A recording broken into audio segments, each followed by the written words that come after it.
Hey everyone, and welcome back to the Firefighters podcast, where we seek to develop, inspire, and motivate the world of the emergency services operator through a series of wide-ranging conversations. Now, before we go any further, just hit that rate, follow, or subscribe button on whatever platform you're listening to. It's a key performance indicator for us and helps us reach even more people. Now, here's what we've got for you today. Today we're going to be doing a full debrief on one of the most devastating fires of the modern era, and this one today is around wildfires. So we'll be looking at the Camp Fire, Paradise, California in November 2018. And this one's not a history lesson, and it's not a sensational retelling. And also, it's definitely not a that could never happen here kind of conversation, which is sometimes something we do when we look at American debriefs. What I am going to attempt to do in this episode is, yes, a structured debrief, and also we're going to talk through what happened, when it happened, how fast it happened, and how the system responded as an incident unfolded. Then I'm going to do something a little bit different, which is the second half of the episode, where I'm going to try and translate those lessons directly into some UK Fire and Rescue Service context using the LACES framework as our lens.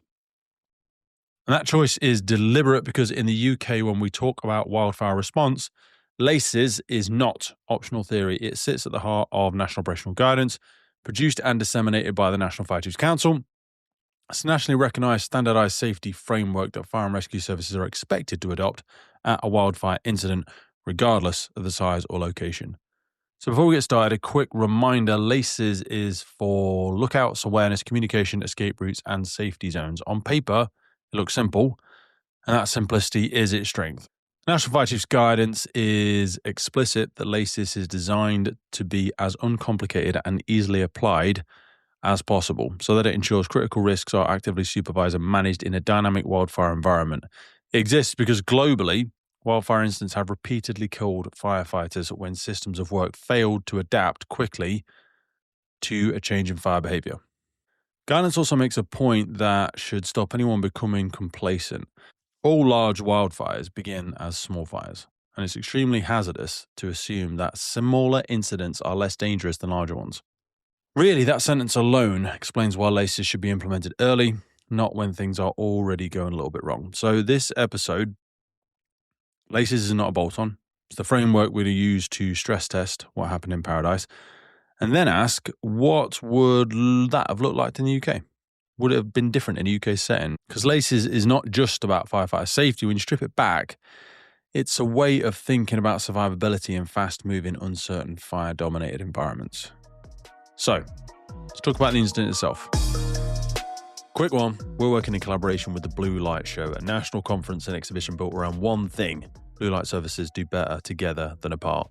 For learning, sharing, improving how we operate, it brings together fire, police, ambulance, and rescue all in the same place for actual proper conversations about leadership, operations, capability, and the challenges we are facing on the front line. It's about seeing what's possible, pressure testing ideas, and taking practical learning back into your organization. I'm going to be there 1st and 2nd of July 2026 at the event, getting involved with those conversations and connecting with people who really care about doing the job better across the blue light sector. Do not sleep on this. If you value collaboration over silos and you want to make insight into what's actually useful, Blue Light Show is the one to get in your diary. Visit www.bluelight.show. Book your spot. You will walk away with so many insights, fresh connections, and practical takeaways you can actually use day one back in the job. I'll see you there. That campfire started on the morning of the 8th of November 2018 in Butte County, Northern California. Within hours, it would become the deadliest and most destructive wildfire in Californian history. By the time it was fully contained, which is 7 days later, the fire had burned over 153,000 acres, destroyed more than 18,000 structures, damaged hundreds more, and also claimed 85 lives. Entire communities were erased, literally, and Paradise, which was a town of about 26,000 people, was effectively wiped off the map. But here's a really big piece of detail that should make every firefighter stop and listen. Most of the destruction occurred within the first 4 hours. The first 4 hours. That single fact hopefully reframes this entire debrief. It's not a slow developing incident that crept in over days.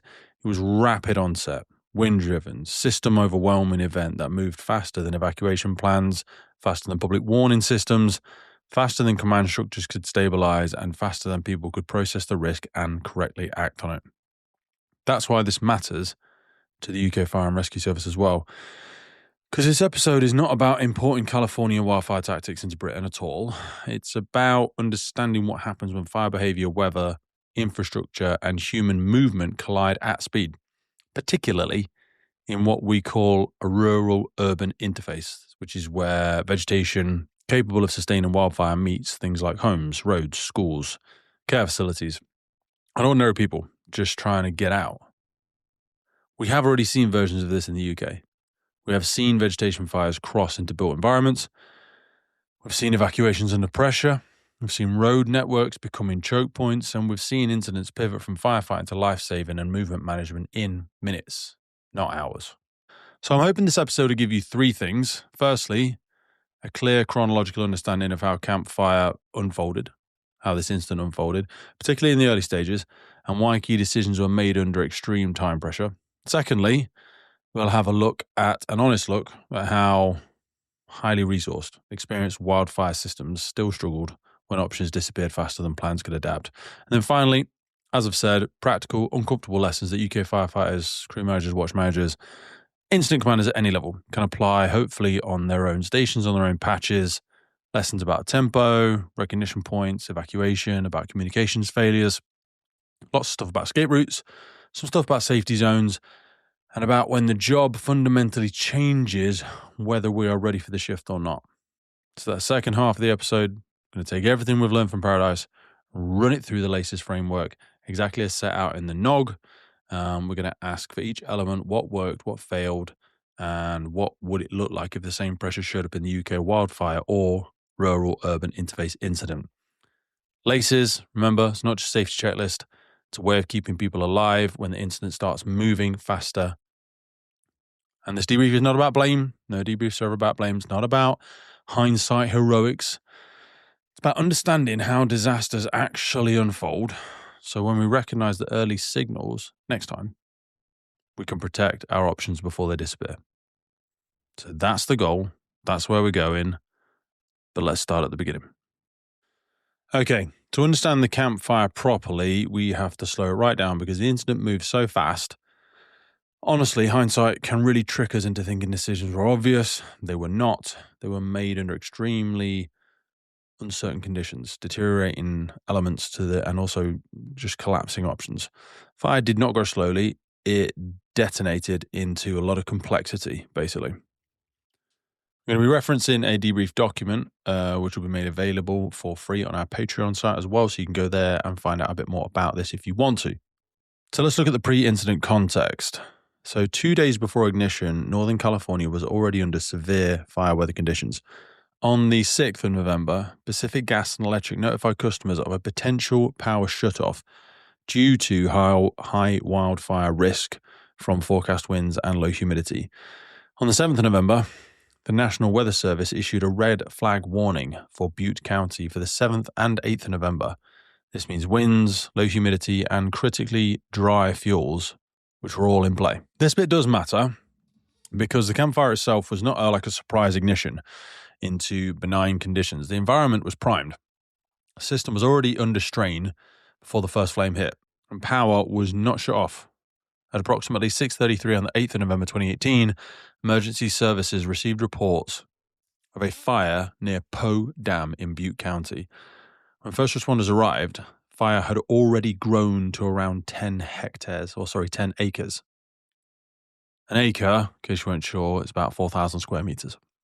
The ignition area was only reachable via a very narrow dirt road, which created a hazard for engines and limiting early suppression options.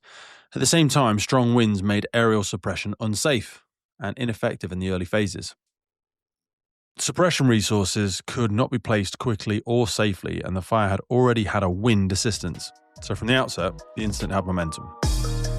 This episode of the podcast is brought to you by Gore-Tex Professional Fabrics. I have been wearing Gore-Tex for nearly 2 decades on the front line, working in hostile environments, tackling challenging incidents from firefighting to water incidents and in urban search and rescue environments. Gore-Tex have a well-earned reputation for protecting professionals in the fire and emergency services through their family of highly innovative, waterproof, breathable moisture barriers that exceeds global performance standards and are trusted worldwide.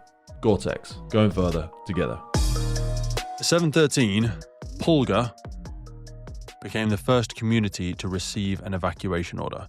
This decision was made less than 40 minutes after the first report of fire, and that tells you how rapidly the situation was deteriorating. By 8 o'clock, evacuation notices were issued for Concal and the town of Paradise. Weather agencies reported they could not accurately forecast the fire's direction due to the unpredictable wind behaviour. Strong gusts rapidly spread embers ahead of the main fire front, impacting evacuation routes and blocking exits. Within 90 minutes of ignition, the incident had escalated from a vegetation fire into a multi-community evacuation emergency. So things were moving very quickly. And by around 8 o'clock, conditions in Paradise and surrounding areas worsened dramatically. Darkened skies, heavy smoke, and intense ember fall reduced visibility and increased panic. The report that we've made available for you to go and look at documents that many residents delayed evacuation until conditions became literally overwhelming. When they then did attempt to leave, traffic congestion rapidly overwhelmed the road network. Some residents abandoned vehicles and fled on foot. Other vehicles ignited literally while stationary. People who were still mobile stopped and picked up pedestrians, further increasing congestion and unpredictability. Now, this was a critical transition point at the incident because the fire is no longer just spreading through fuels. It's now interacting directly with human movement, infrastructure, and behaviour. Now, less than 40% of the residents in affected areas were actually signed up to receive an emergency notification before the fire. It's quite a common thing that is expected and encouraged in communities out there. So of approximately 52,000 people who evacuated the foothills, only around 7,000 received an emergency notification via the code red system that they have. Despite that, evacuation did still occur, largely through alternative methods: sirens, bullhorns, like door-to-door warnings, neighbours alerting neighbours that had become their primary means of communication. This was not necessarily a failure in individual responders. It really is a system's reality under extreme load. Formal alerting couldn't reach people fast enough, so informal networks seemed to fill the gap. As the fire spread rapidly into populated areas, responders were forced to make a decisive operational shift. The after-action report states that first responders quickly moved away from containment and suppression efforts and prioritized evacuation and life safety. Suppression resources were physically blocked by evacuation gridlock, and the fire behaviour made direct attack untenable effectively. This was one of the most important lessons from the campfire. The incident didn't wait for permission to change character. As they do, it just forced the change. Responders began pulling evacuees into temporary areas of refuge, such as gas stations, large parking lots, churches, and just general open spaces. They weren't ideal solutions, but they were survivable ones. Now, as evacuation routes became impassable, heavy equipment was brought in to clear roads.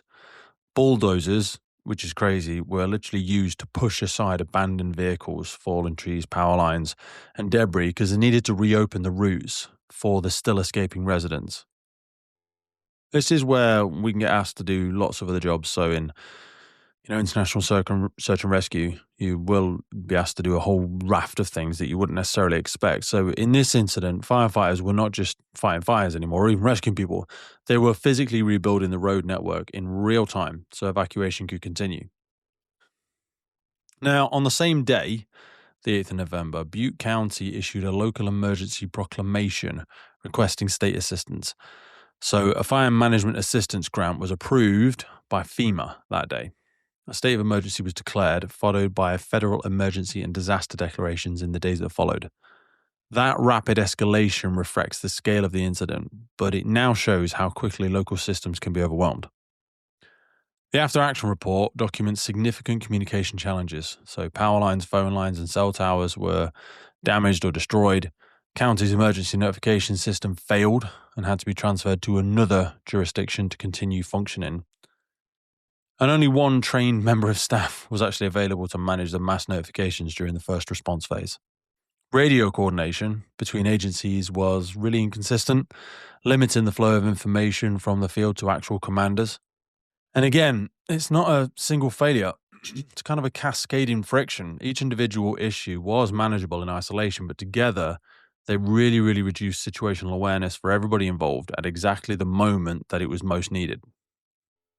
Things like contraflow, which we use on UK road networks, That contraflow evacuation had been planned and exercised in individual zones, but not at a scale required for a whole town evacuation. So intersections couldn't be staffed quickly enough. Residents were unfamiliar with the contraflow procedures, and receiving towns were not prepared for the sudden influx of traffic, which caused downstream congestion and again failure. By the time the fire was actually fully contained on the 25th of November 2018, the damage was just absolutely catastrophic. As I've already said, over 153,000 acres were burned, 18,000 structures destroyed, and hundreds more damaged. And the life cost was 85. The report itself is unequivocal. Most of that destruction occurred within the first 4 hours. This is a core lesson of this first part because campfire wasn't defined by how long it burned for necessarily, it was defined by how fast it escalated. Decisions were made under extreme time pressure with really incomplete information. There was failing infrastructure and rapidly collapsing options. Fire behaviour, evacuation, communications, and rescue all just competed for attention simultaneously.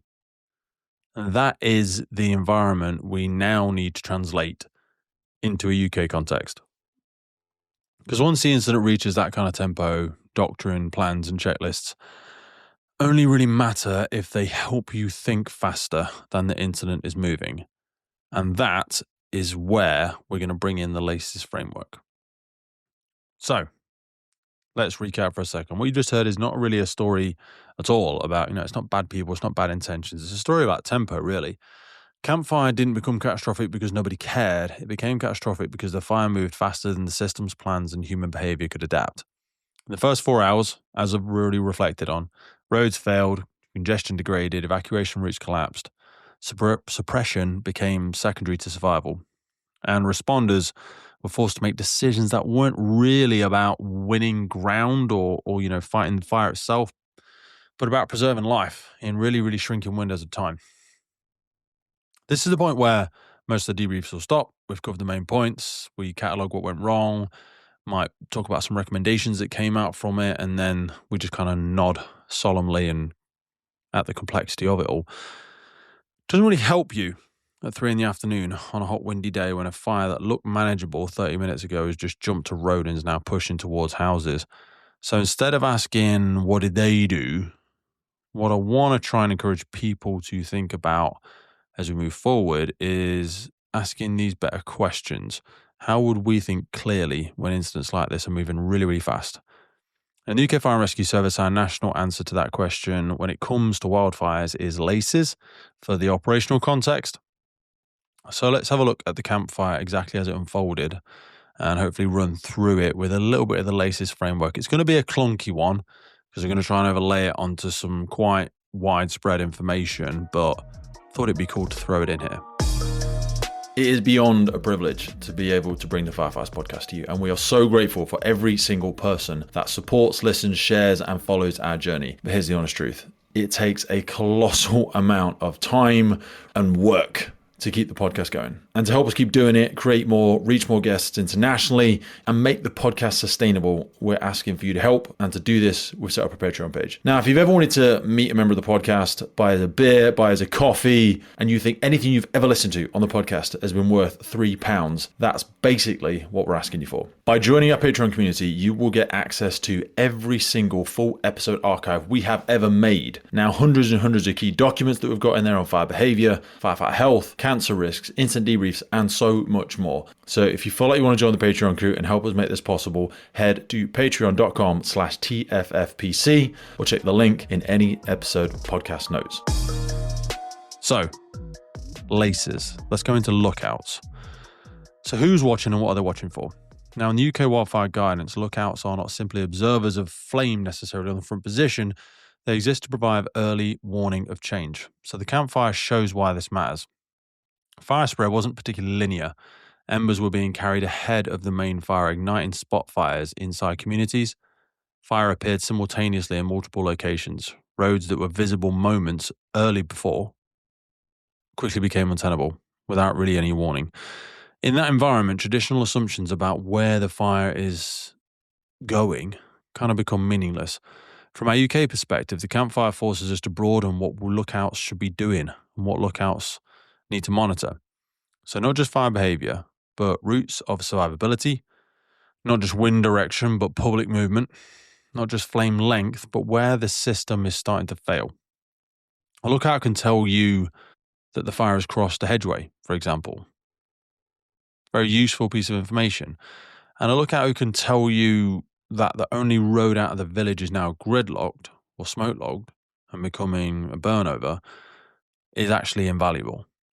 So the campfire teaches us that lookouts must be positioned, briefed, and empowered to report what will remove options next, not just the things that look dramatic. So how is this movement having an effect on our tactical or strategic options? So if the lookouts can't communicate fast enough to change decisions, the function of it really becomes less useful. Awareness. Now, what do we actually know right now? So situational awareness is something we talk about a lot in Instant Command.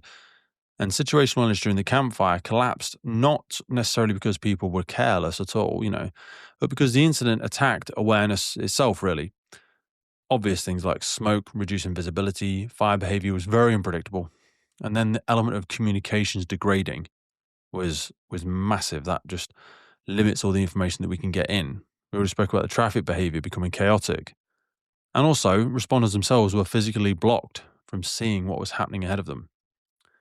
In the UK terms, hopefully this should challenge some of the common traps.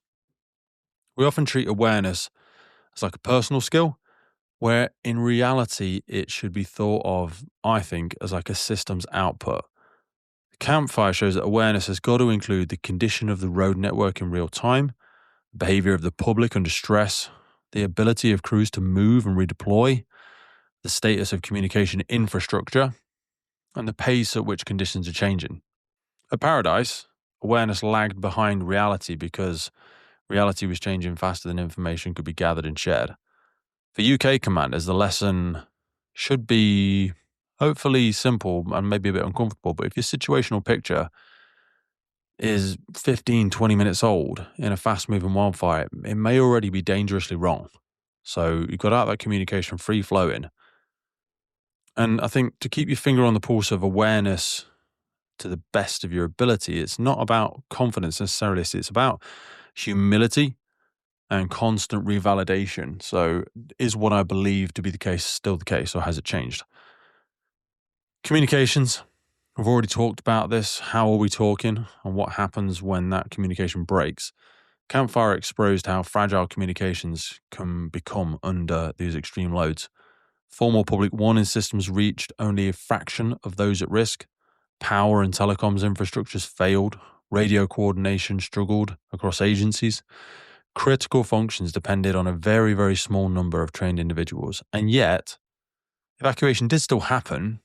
It happened through bullhorns, knocking doors, neighbours shouting to neighbours, through responders physically placing themselves in harm's way to pass information. From our perspective, and from anyone's perspective, digital systems are excellent until they're not. Mobile networks are resilient until they're saturated. Control rooms are extremely robust until the incident outgrows their assumptions.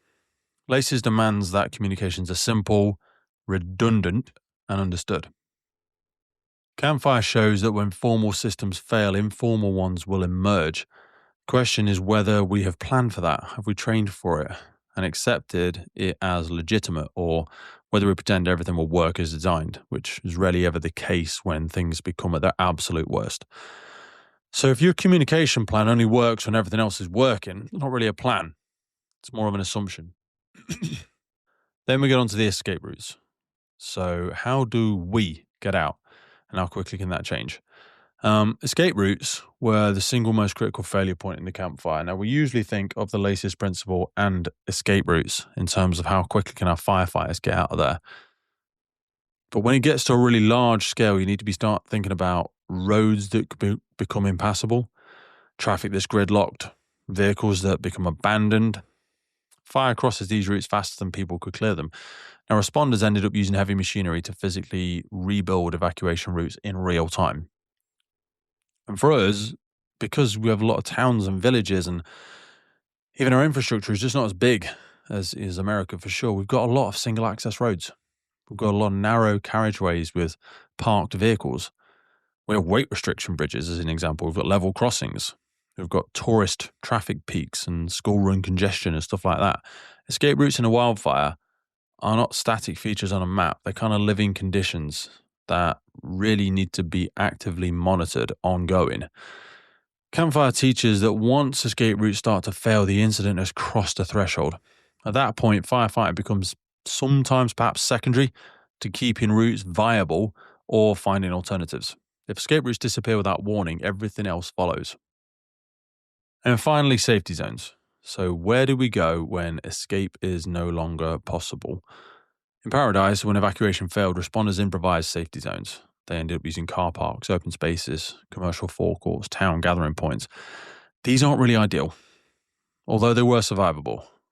UK wildfire guidance recognises that safety zones as a critical control measure, but the campfire forces us to think beyond just the textbook examples. Safety zones are not just for firefighters. They can become civilian survival spaces when the system really breaks. And that raises us some hard questions. Have we identified safety zones in interface areas? Do we know their capacity? Have we assessed them for radiant heat, ember exposure, smoke duration? Do the crews know where they are without looking at a map?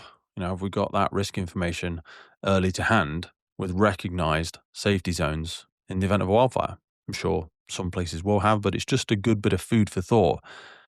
Because the campfire shows us that safety zones aren't really something you should be deciding when you need them. There's something you should already know where they are and that you have them. We have a lot of local resilience forums that do cover off stuff like this for any kind of large-scale incident. If we have a major incident in towns and areas, it's probably unknown to most of the public, but local resilience forums have these places of refuge or safety zones already identified. So that's going to be the end of our comparison. It's ran a bit longer than I wanted it to. And again, it was going to be a little bit clunky, but I wanted to bring it back to the UK guidance because LACES is a framework for the UK. Some might consider it a bit of a checklist, but it's more a way of thinking under pressure because the campfire shows us what happens when fire, weather, infrastructure, and human behaviour compress time and remove a lot of options. In the UK, LACES is how we fight the wildfire.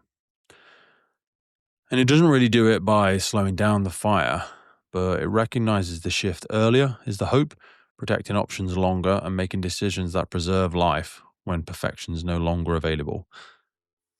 So I hope you took a lot away from it. And I want to be clear about why we do episodes like this. Again, it's not about California, certainly not about any expertise in hindsight or anything like that, if perhaps you've taken one or two nuggets useful away from today. And it's also not about pointing at a tragedy and pretending it could never happen in our world, in our country, in our city, on our station patch, on our area. Debriefs matter because the fire service doesn't get better by accident. We get better, hopefully, by slowing incidents down after the fact, understanding how they actually unfolded, and then deliberately pulling lessons back into the everyday thinking of our serving firefighters. So it shows us, certainly with the campfire, that this is what happens when an accident moves faster than plans, or an incident, moves faster than plans. It's faster than any communications, faster than human decisions. And it shows us how quickly the job can shift from firefighting into life preservation, evacuation, improvisation under pressure. And it shows why frameworks like LACES shouldn't just be paperwork, but we've got to know them in order for them to be useful survival tools when time starts disappearing. So this is probably, I've lost track already. I think it's only our second or third one of 2026, but it is part of a wider commitment that I want to keep doing on the podcast. Going to continue down this route of operational debriefs. We absolutely love them. Real incidents, real consequences, real lessons. Again, not to sensationalize them, not to turn them into war stories, but to draw out little practical insights that help firefighters think earlier, think a bit wider, and recognize when the job is changing shape right in front of us. They're important to everyone because these incidents do not respect the borders. Human behavior under stress doesn't change by country necessarily, and the physics of fire doesn't care what badge it is you're wearing. So the aim here is simple. Take the lessons from the incidents from across the world and bring them into the minds of serving members of the firefighting sector globally to give all of us, myself, firefighters, officers and commanders, something useful to maybe reflect on before the next call and ideally not after it. So if you listen to this and it helps you ask a better question at the next training night, or you recognize an earlier warning signal a little bit sooner on the fireground, then share it with somebody else, because this kind of work is worth doing, it's worth talking about, it's worth challenging, it's worth doing even better. But for now, that is the closing of this incident. That was the campfire in Paradise, California, USA, November 2018. See you next time. Well, that's it for today, folks. Hope you took a lot away from that episode. We started the Firefighters podcast to develop, inspire, connect, motivate, represent, and most importantly, celebrate the world of incredible emergency services operators and the wider sector through this series of wide-ranging conversations. We really love creating this podcast and bringing it to so many people. Did you know you can also find these on YouTube? We do a lot of video podcasts now. You can head over to our YouTube page and follow, subscribe there. And as a final ask from us, whatever platform you're on, please rate the podcast. It really helps us as a key performance indicator to reach more and more people. I've been your host, Pete Wakefield. This has been the Firefighters podcast. And wherever you are in the world, please stay safe, be happy, live with intention, and where possible, please remember and support your firefighters and first responders. I'll see you next time.